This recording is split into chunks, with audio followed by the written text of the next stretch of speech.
We're going to make boxer shorts today. So you will need a few things just to get started. You'll need your instruction booklet, your fabric, and a pattern piece. Okay, so you would have already measured yourself and chosen which pattern piece is right for you. So if we open up our instruction booklet to page number 1, it says cutting out your pattern pieces. Okay, so instruction number 1 is to iron out any large creases in your fabric. Most of the time your fabric should be okay. Okay, mine has some fold lines but no big creases. So this is pretty much good to go. Watermelons. I love eating watermelons. Okay, now it says collect your pattern piece in your sides. So I've got my pattern pieces here. There should be 2 of them. So just check that you do have both of them. And also check that they are both the same size. Okay. Sometimes the wrong ones can be put back into the wrong plastic sleeve. Okay, so now that we have our pattern pieces and we've got our fabric, step number 3 says we need to fold our fabric with right sides facing and selvages together.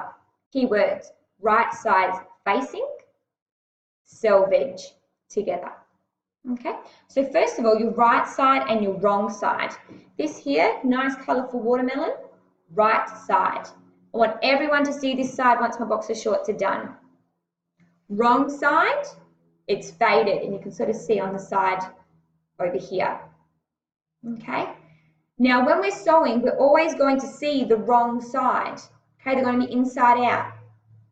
So we need to fold right sides together. So if I lay my fabric out with the right side up, right side is going to go together with the right side. So right sides together. Okay, now my right sides are facing. The other bit of the instruction said selvages together.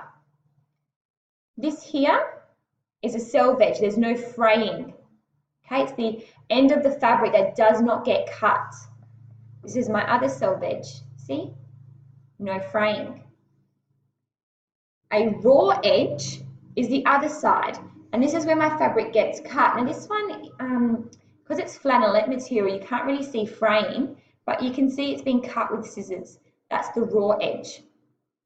So back to the instruction, we want selvages together.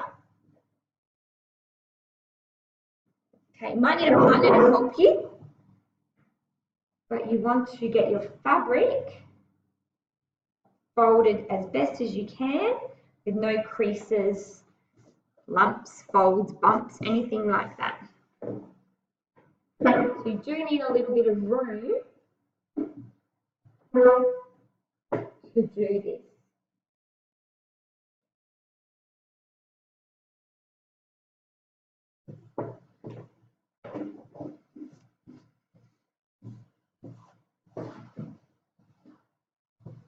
Voila.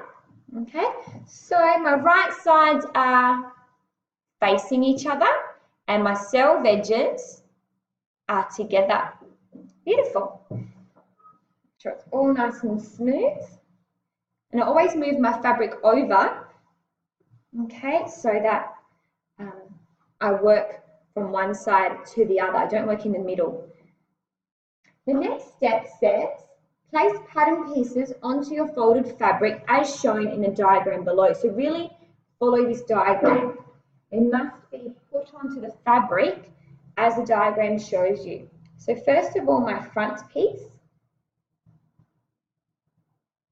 Okay. Now on here, I'll lift it up a little bit, see if you can see. You can see that arrow?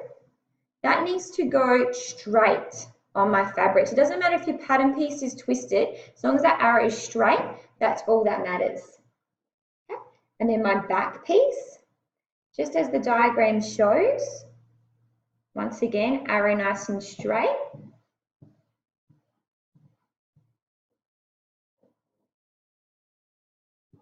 Okay. That arrow is showing the grain of your fabric, which way the grain is going. Okay, So just like the picture shows in your diagram in your booklet, got the curve here and the curve there. Next, grab your pins and we're going to pin down on each corner. We don't need too many pins, okay, but we go through the pattern piece and both layers of fabric.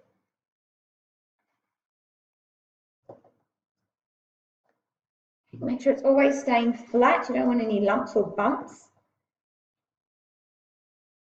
Your pattern pieces are like jigsaw puzzle pieces. So if we cut these out a little bit crooked, you'll notice it later when things aren't matching together properly. So it is important, attention to detail is important when you're sewing.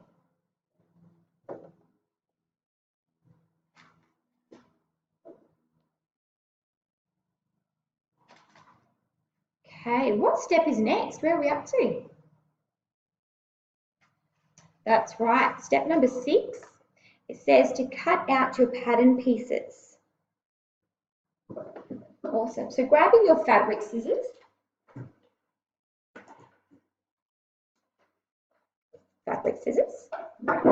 we are just going to cut out. Now, once again, you can have a partner help you, but when we cut, it's important that we do long strides, just like this. No little cutting because it gets all frayed. Okay, so I'll just fix that a little bit up.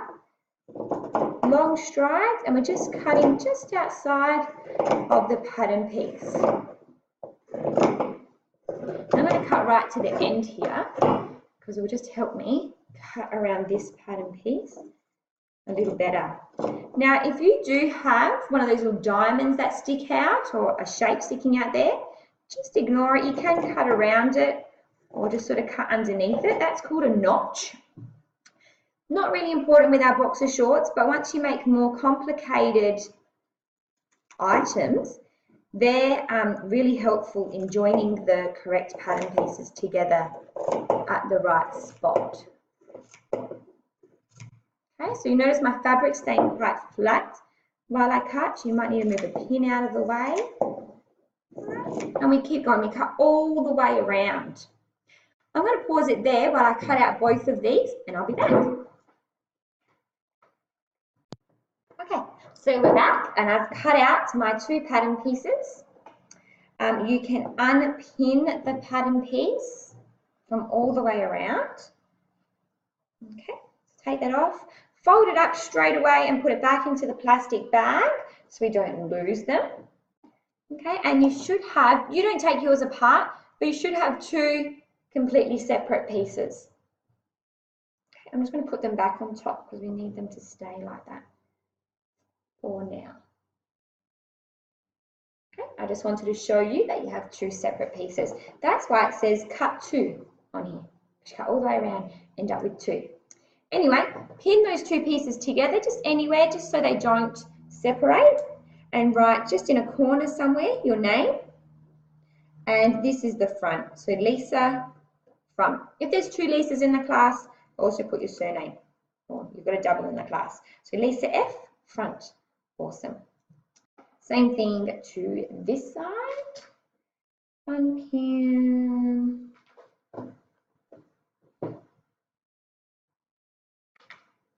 Fold up my pattern piece.